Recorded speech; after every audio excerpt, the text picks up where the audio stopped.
Can you believe that a single political idea, a footnote scrawled in a damp Swiss library, could metastasize into an empire so colossal, so terrifyingly resilient, that it held the fate of every single human being on Earth hostage for 3 generations? This is not just history. This is the story of a geopolitical black hole that consumed 1/6 of the world's landmass and promised utopia, but delivered a nightmare forged in steel and ice. We are talking about the Soviet Union, an entity whose very existence defied the laws of political gravity, whose history is so saturated with bloodshed and world-altering decisions that trying to summarize it feels like attempting to bottle a supernova. Imagine the stage. 1917. The vast, sprawling Russian Empire, a relic of medieval madness, ruled by a man, Nicholas II, who genuinely believed he was appointed by God to manage the world's largest, poorest, and most restless population. The empire was an anachronism, a creaking, beautiful death trap. It spanned 11 time zones, controlled 170 million souls, and possessed an army that was currently being shredded into raw meat on the battlefields of World War I. A catastrophe no one saw coming, yet everyone felt deep in their bones. The fall of the Tsar wasn't just a political change, it was an earthquake of mythic proportions, a complete psychological and spiritual breakdown of the Russian soul. February 1917, bread riots in Petrograd, fueled by desperation and fury, suddenly turned into something much, much darker. The Tsar ordered the troops to fire on the protesters, but these men, hardened by years of senseless war and fed up with meaningless sacrifice, simply refused to obey their divine monarch. They turned their rifles around. This singular act of disobedience, the refusal to shed the blood of their own people for a dying dynasty, was the true, undeniable signal of death for the Romanovs and everything they represented. Can you grasp the sheer terror of that moment? The pillars of the 1,000-year-old dynasty dissolved in weeks. The God-appointed ruler of 1/6 of the planet was reduced to a prisoner in his own house, signing an abdication document scrawls on a train car napkin in Pskov. Chaos reigned supreme. Lenin was in exile in Switzerland, watching the European war from afar, plotting his return like a general planning the perfect invasion of a defenseless state. And that's exactly what happened. The German High Command, desperate to knock Russia out of the war, made the most disastrous strategic gamble of the 20th century. They decided to weaponize Lenin. They loaded him and 30 of his most dangerous Bolshevik comrades onto a sealed train car, a veritable biohazard container of pure revolutionary poison, and shipped them straight across the continent, across Germany and into the heart of the collapsing Russian Empire like a guided missile. October 1917, the final, fatal moment. A coup d'etat disguised as a popular revolution, a calculated seizure of power that happened with clinical precision. The Bolsheviks, led by the brilliant tactician Leon Trotsky, seized key infrastructure points in Petrograd: the post offices, the train stations, the communications grid. They stormed the Winter Palace, the symbolic heart of the old regime, not in a grand cinematic charge, but in a rather haphazard, confused infiltration that was nonetheless completely effective. This was the birth of the machine. The Soviet Union, a name that wouldn't even exist yet, was conceived in blood, nurtured by revolutionary terror, and dedicated to the absolute suppression of individual will in favor of the monolithic state. This wasn't the end of a war. This was the beginning of a 74-year conflict between an impossible ideology and the stubborn, fragile reality of human nature. Get ready, because the next 7 decades will redefine human cruelty and technological ambition, all stemming from that single, sealed train car journey. This is only the opening scene of the Red Nightmare. His infamous April theses were not polite political proposals. They were a declaration of absolute, uncompromising war against reality itself, encapsulated in the terrifyingly seductive slogan, "All power to the Soviets." A promise so deceptively simple, so violently appealing to the exhausted workers and starving peasants, it spread through the streets faster than cholera. The Kerensky regime, already drowning in bureaucratic incompetence and war fatigue, had no answer for this radical, focused, fanatic energy, because they were playing chess while Lenin was setting fire to the entire board. The actual revolution of October 1917, the moment history books mark as the Bolshevik victory, was less a spontaneous uprising of the furious proletariat and far more a hyper-efficient, surgical military coup executed by Leon Trotsky and the ruthless Bolshevik Red Guards.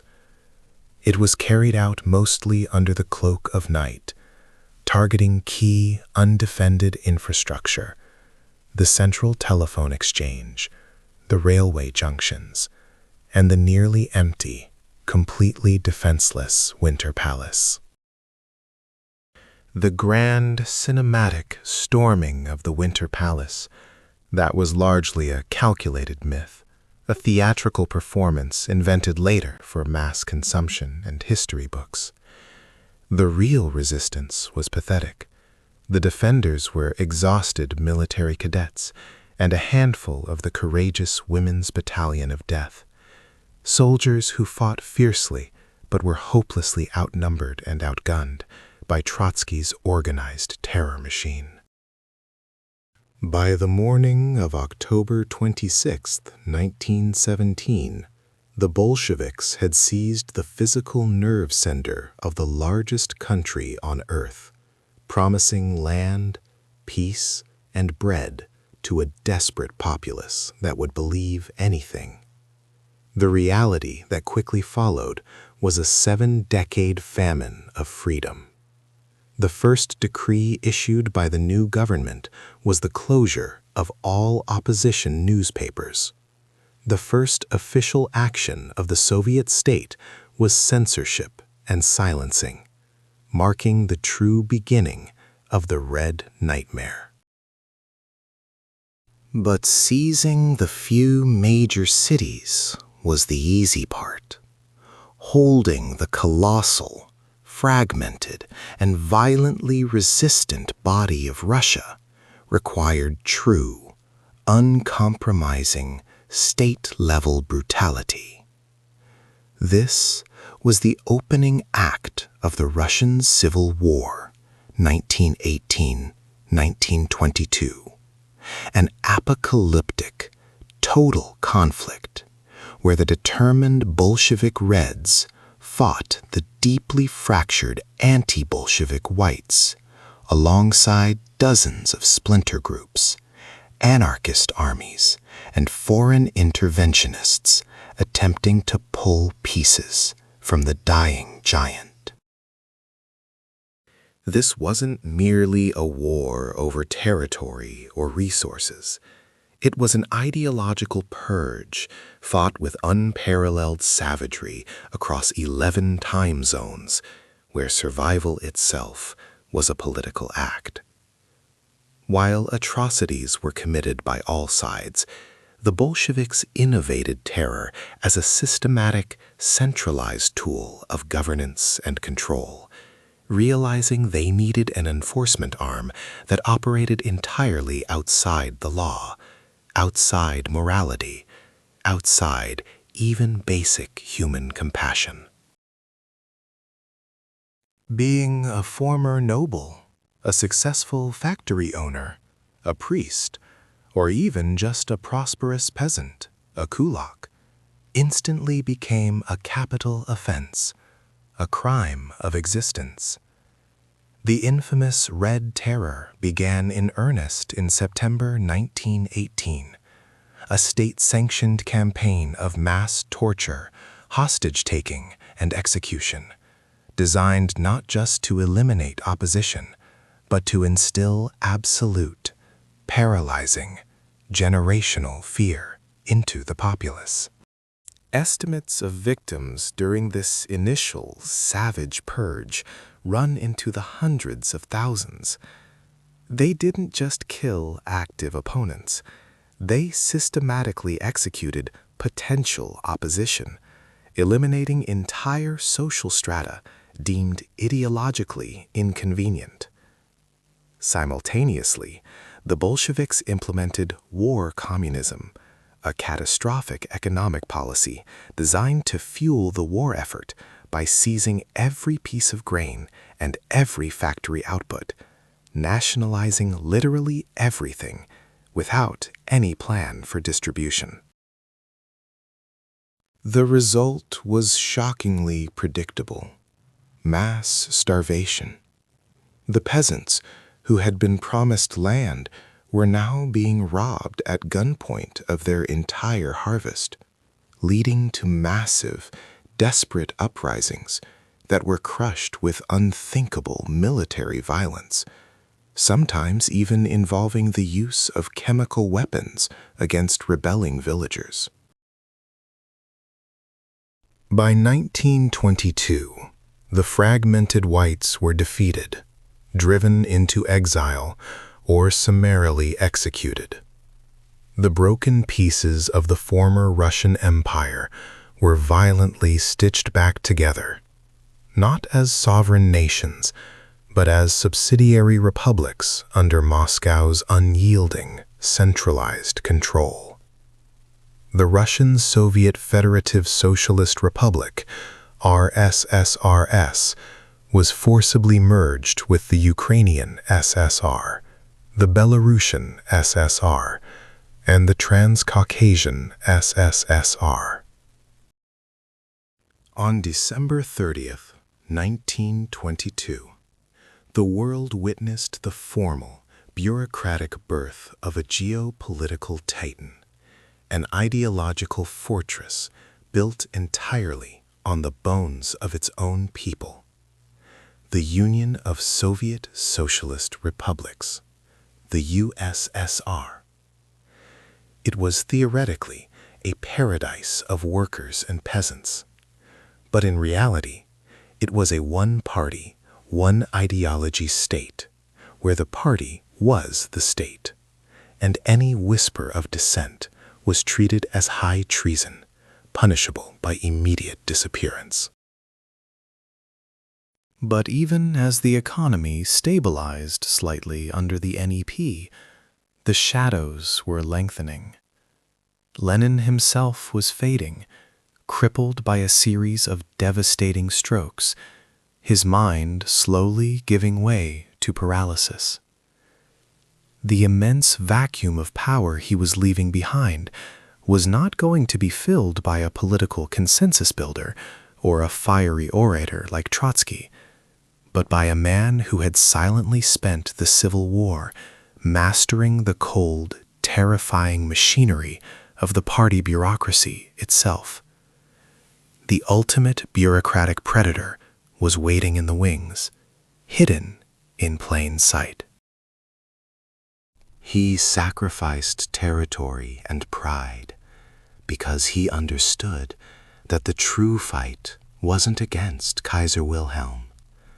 It was against every internal enemy that would now rise up, appalled by this surrender, ready to tear the fledgling Soviet state apart in the ensuing Russian Civil War.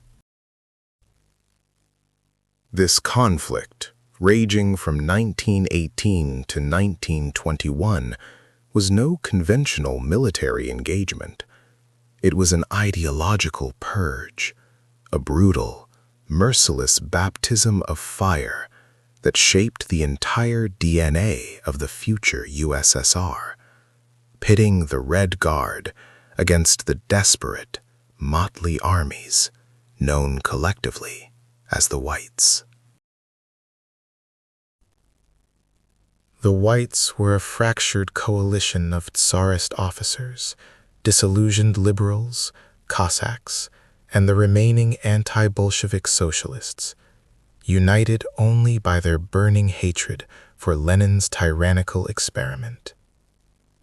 They were poorly coordinated, fighting for a past that was already dust, but they were backed, crucially, by the vast, if often lukewarm, intervention of foreign powers, Britain, France, the US, and Japan, who viewed Bolshevism as a global plague demanding immediate quarantine.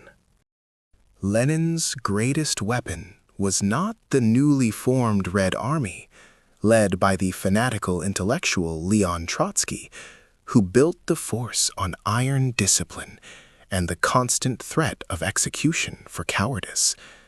No, the true instrument of state terror was something far darker, far more insidious, and terrifyingly efficient: the Cheka. This organization was given unilateral power to arrest, investigate, judge, and execute anyone deemed an enemy of the revolution, operating entirely outside the boundaries of any recognized legal system. They introduced the concept of the class enemy, meaning guilt was not based on action, but on lineage. If you were an aristocrat, a successful merchant, a priest, or even an intellectual, your very existence was a crime demanding liquidation. Private trade was abolished. Factories and banks were nationalized instantly. But the most devastating measure, the one that guaranteed widespread starvation and revolt, was compulsory grain requisitioning. Armed Chekists and Red Guard detachments were sent into the countryside to seize all surplus grain from the peasant farmers. But the ultimate symbolic act of closure, the final, terrifying declaration that the old world was gone forever, occurred in July 1918. This was not a moment of passionate revolutionary rage. This was a calculated, cold-blooded act of state murder, orchestrated by the party center to ensure that the idea of monarchy, the concept of a royal return, was literally wiped from the face of the earth. 300 years of dynastic rule ended in a blood-soaked basement, sending an unmistakable message to the world. The new rulers of Russia were ruthless, they were absolute, and they would spare no one who stood in the way of their terrifying, iron-fisted vision of the future. The Civil War raged on, but the fundamental struggle for power was already decided, bought with the currency of terror and starvation. The cannon fire ceased, but the silence that descended upon Russia in 1921 was not the peace of victory. It was the terrifying, echoing stillness of absolute devastation. The Bolshevik Red Army had won the Civil War, conquering the whites and every other independent faction. But they stood triumphant upon a land bled white, the skeletal nation where the rivers ran thin and the cities were husks of their former glory. Millions had perished in the fighting. Millions more succumbed to the diseases that followed the armies. And perhaps the cruelest killer of all was the deliberate famine, driven by the ruthlessly efficient policy known only as war communism. This was communism achieved through pure centralized terror, where all industry was nationalized instantly, and crucially, all agricultural surplus was forcibly requisitioned, stolen from the starving peasantry. The policy worked only to feed the red machine, but it completely destroyed the farmer's incentive to plant, turning vast swaths of the most fertile land in Europe back into unproductive wilderness. By 1921, the hunger reached such an apocalyptic scale that even the supposedly loyal base of the revolution began to crack, screaming for relief. The ultimate betrayal came from the very heart of revolutionary fervor. The sailors of the Kronstadt naval fortress, the lauded pride and glory of the 1917 uprising, suddenly turned their guns on the Kremlin. They weren't demanding a return to the Tsar or a capitalist order. They demanded true Soviet power, Soviets free from Bolshevik dictatorship, free elections, and an immediate end to the brutal grain seizures. The NEP allowed peasants to sell their surplus grain on open markets. It permitted small factories and shops to operate privately, creating a temporary, bizarre hybrid economy that breathed the faintest spark of life back into the dying corpse of Russia. Lenin justified it as one step backward to take 2 steps forward, essentially allowing the hated capitalist cells to regenerate the nation's body before the inevitable final excision. While the economy stuttered back to a precarious, fragile health, the political structures were hardening into granite. The various Soviet republics, the Russian, Ukrainian, Belarusian, and Transcaucasian entities, were forcibly merged, their nominal autonomy dissolved into a single centralized behemoth. In December 1922, the formal birth announcement was made.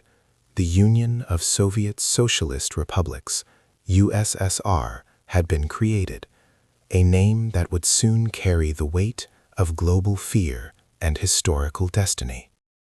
That chilling warning, the final prophecy of the revolution's architect, was suppressed immediately by the very men who feared Stalin but dared not cross him. The document was sealed away, buried in the Kremlin's vaults, and the gray blur continued his silent, terrifying ascent. The stage was set, not for ideological purity or economic renewal, but for a brutal, relentless struggle for the Soviet crown, with the entire destiny of the world hanging precariously in the balance. His first, most chilling creation was the Extraordinary Commission for Combating Counter-Revolution and Sabotage, the Vicheka, or simply the Cheka. This was not a mere police force designed to uphold laws. It was the ideological embodiment of state terror, a weapon forged in the searing heat of revolutionary paranoia, meticulously designed to identify, neutralize, and erase all dissent, doubt, or deviation. They had been shuffled eastward, imprisoned in the merchant house of Ipatiev in Ekaterinburg, existing in a suffocating bubble of dread, a family unit awaiting an inevitable, horrifying end that hovered over them like a shroud of deep snow. Their execution in the chilling darkness of July 1918 was not merely a political assassination intended to secure the throne. It was a ritual sacrifice intended to signal to the world and to Russia itself that the age of czars was over, forever sealed in a blood pact with the new regime. The screams faded, muffled by the concrete walls and the sound of bayonets, and with them 300 years of Romanov rule and the deep-rooted myth of imperial Russia vanished into the Siberian earth, shoveled into a shallow, acid-soaked grave, leaving only silence and a chilling precedent for the violence yet to come. The violence was now systemic, a national fever reaching a critical, apocalyptic temperature. The Russian Civil War was not two conventional armies fighting over defined territory. It was a scorched earth ideological conflict, a fratricidal war that shattered the very foundation of civilization across the largest landmass on Earth. On the other side stood the whites, a disparate, often mutually hateful coalition of monarchists, liberals, socialists, and foreign interventionists, British, French, American, Japanese forces, unified only by their absolute, consuming hatred of the Bolshevik virus. They were inevitably fractured by internal squabbling, poorly coordinated across vast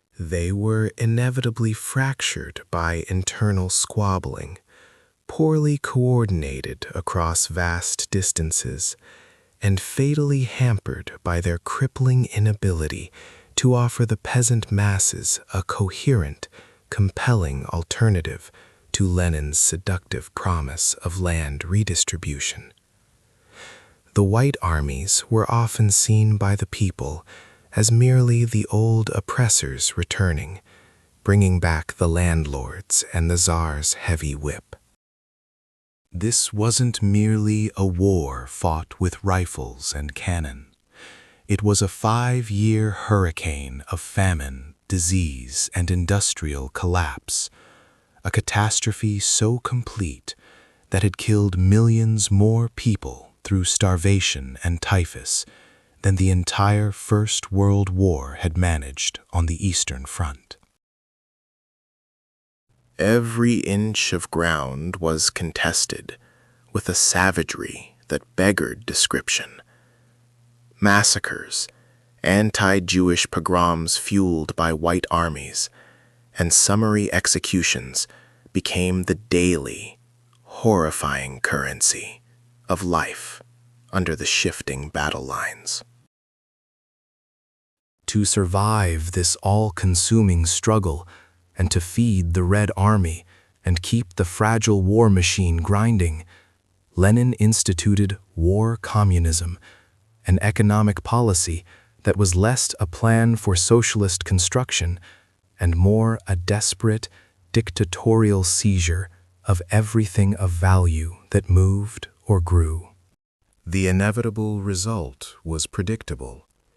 Vast sections of the peasant population were pushed into open, desperate rebellion, their anger directed not against the long-dead Tsar, but against the very Bolshevik liberators who had promised them salvation and delivered only famine. The official policy, known as the Red Terror, was formalized in response to this rising tide of internal opposition, becoming a fully bureaucratic, institutional arm of the totalitarian state. If you were bourgeois, a priest, an intellectual, or simply suspected of harboring counter-revolutionary thoughts, you were instantly marked for extinction, a class enemy to be purged. The system was designed to function entirely on suspicion and deep-seated class hatred, fostering a climate of pervasive, chilling fear, where neighbors turned on neighbors, and silence became the only viable, temporary defense against the midnight knock and the inevitable firing squad.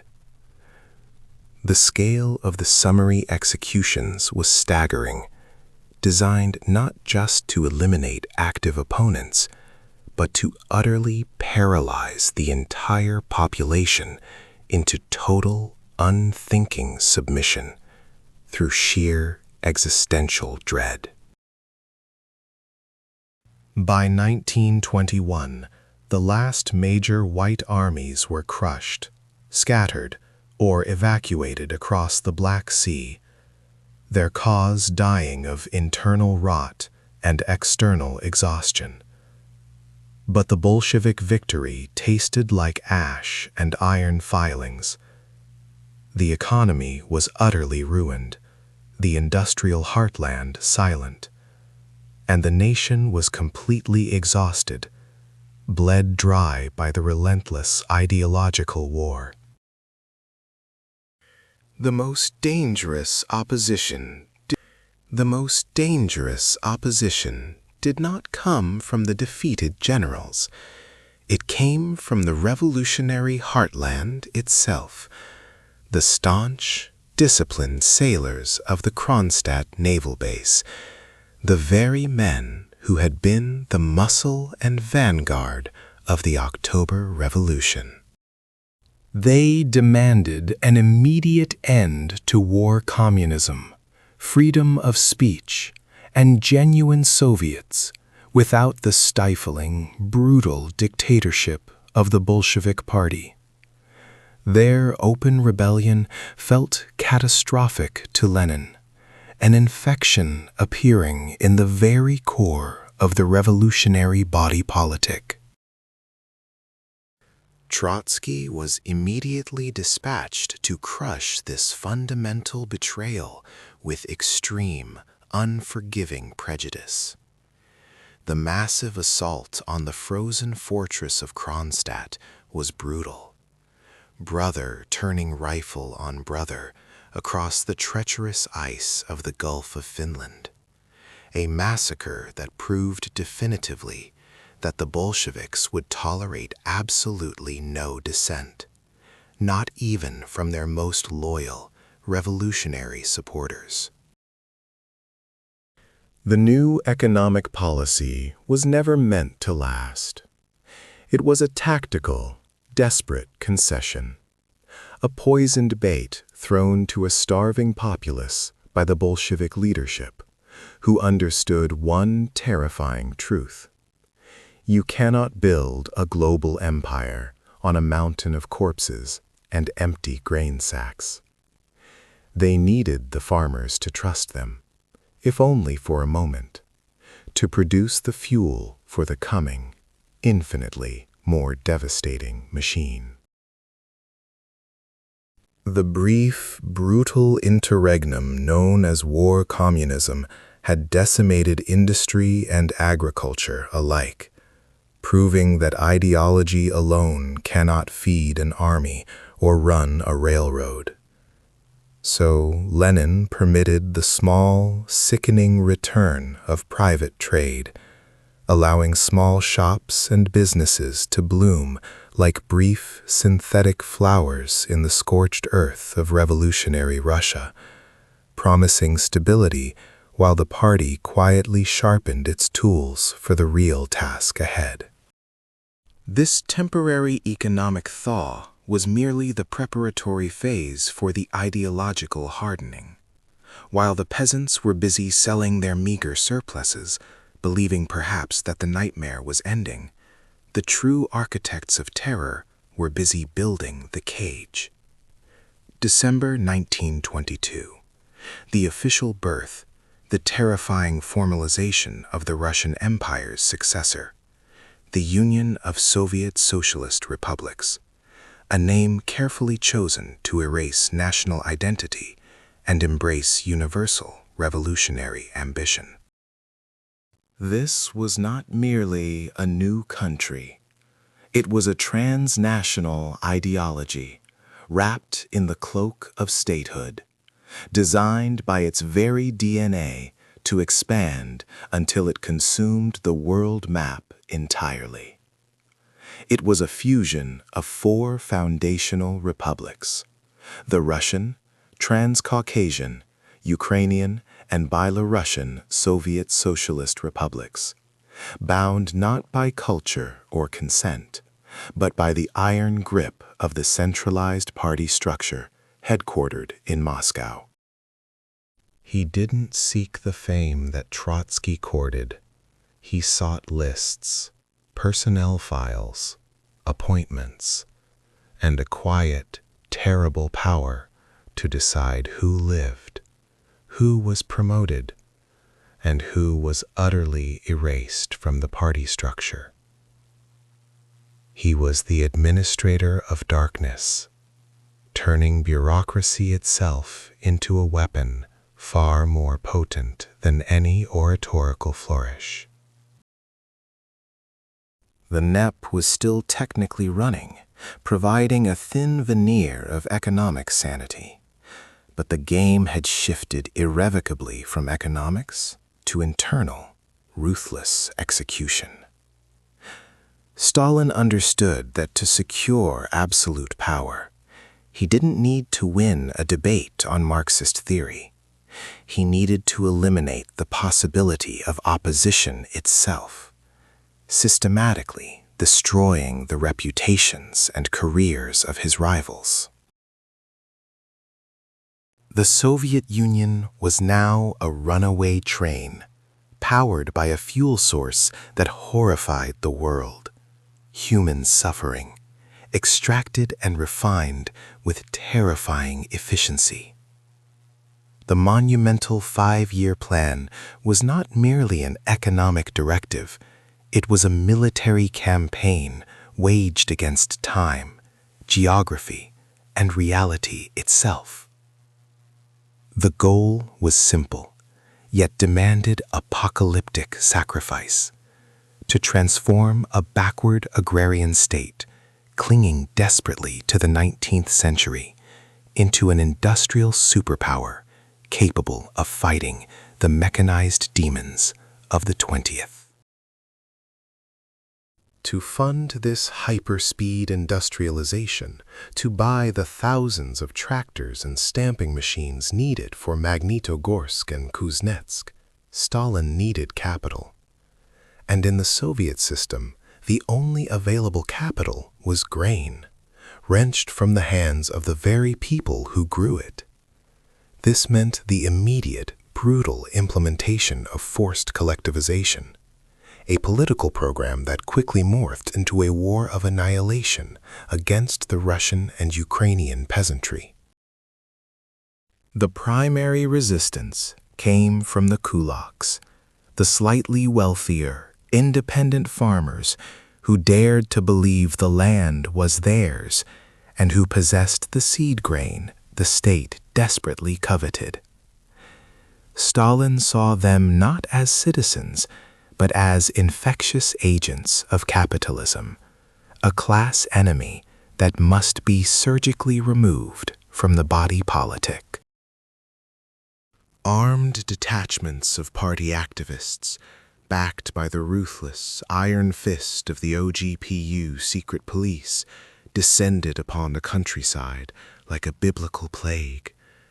They didn't just seize the surplus, they seized everything: livestock, tools, personal belongings, and most fatally, the seed grain required for the next harvest. All assets were immediately wrenched away in the name of the collective farm, the kolkhoz, often leaving families with nothing but the clothes on their backs. This catastrophic centralization, combined with the outright seizure of future provisions, created the inevitable, monstrous consequence: famine. In the Ukraine, the historical breadbasket of Europe, a silence descended that was heavier and more devastating than any conventional war. This was the Holodomor, the Taro famine, an engineered apocalypse of starvation designed to break the will of the Ukrainian nation and crush any lingering thoughts of resistance to the socialist order. This was the brutal genesis of the Gulag Archipelago, which quickly evolved from a mere prison system into an actual critical economic sector, a state-run engine of slave labor. Engineers, priests, artists, former members of rival Bolshevik factions, and even loyalists who dared to question the inhumane pace, all were swallowed by the meat grinder of the Gulag. They became the expendable workforce, driven by impossible quotas, surviving on meager rations, constructing the foundations of the mighty Soviet future with their bare, frozen, and constantly freezing hands. The White Sea Canal, Belomor Canal, stands today as the perfect, horrific monument to this era. Built almost entirely by forced labor with minimal machinery, it was touted as a triumph of socialist engineering and a model for the reforging of the enemy through labor. In reality, it was a gigantic graveyard, demonstrating only the terrifying, ruthless efficiency of Stalinist terror. Every ton of steel produced in those early years, every kilometer of railroad laid, was directly financed by the silent catastrophe unfolding in the countryside and the screaming, frozen death in the labor camps. The USSR was roaring to life, becoming an industrial giant, but its engine was lubricated entirely with the blood and despair of its own people. The white armies were shattered, the interventionists had retreated, and the blood had finally started to soak into the exhausted soil of Russia. The Bolsheviks had survived the war they started, but victory brought no peace. It brought only the sickening realization of what they had inherited: an economic corpse, a famine spanning continents, and a population that was less grateful for their liberation than it was terrified of their continued existence. The iron fist of war communism, that brutal, scorched earth policy of state seizure and forced labor, had saved them militarily, but it had utterly destroyed the nation's fragile economic and social heart, plunging millions into starvation. The cities were ghost towns. Industry had collapsed to barely 15% of pre-war levels, and the transportation system was a wreckage of broken rails and frozen locomotives. The revolution had eaten its own food supply. This apocalyptic starvation was not just a side effect.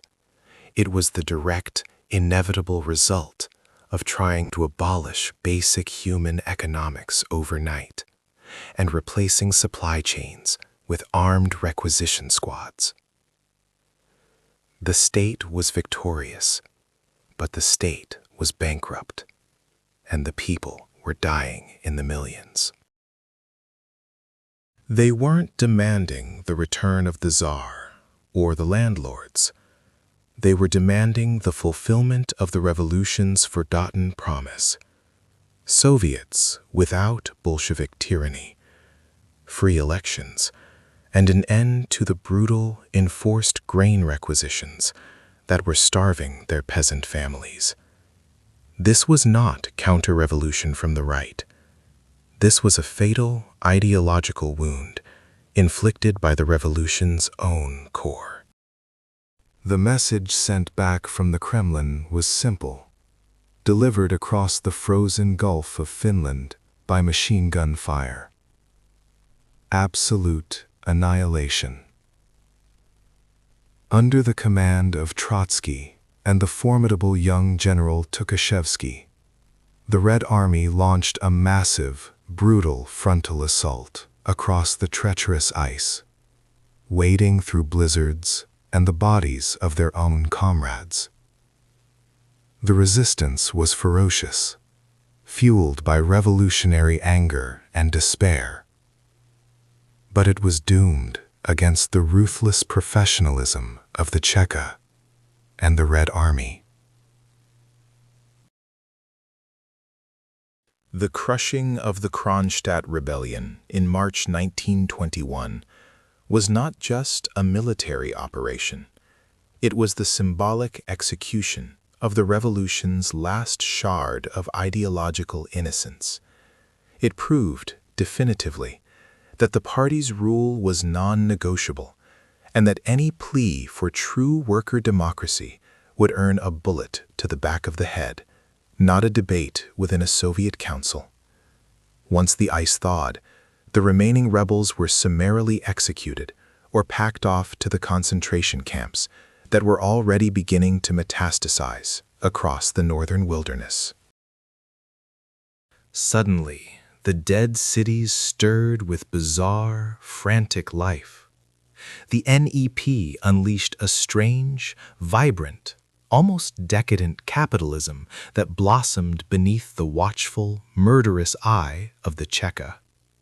These were the NEP men, sharp-witted, often morally ambiguous entrepreneurs who ran small factories, open-air markets, restaurants, and shops, injecting desperately needed food and consumer goods back into the starving economy. They wore smuggled silks and drank French wine. They played jazz and threw lavish parties, existing in a fever dream of temporary, volatile prosperity, knowing every single indulgence was an insult to the party's ascetic ideology and likely to be violently revoked at any moment. They were the sacrificial lambs of the economy, tolerated only until the state felt strong enough to consume them whole. While the economy began its fragile, uneven recovery, the political structure was being forged into an unbreakable monolith. In December 1922, the treaty creating the Union of Soviet Socialist Republics, the USSR, was formally signed. This wasn't merely a treaty between equals.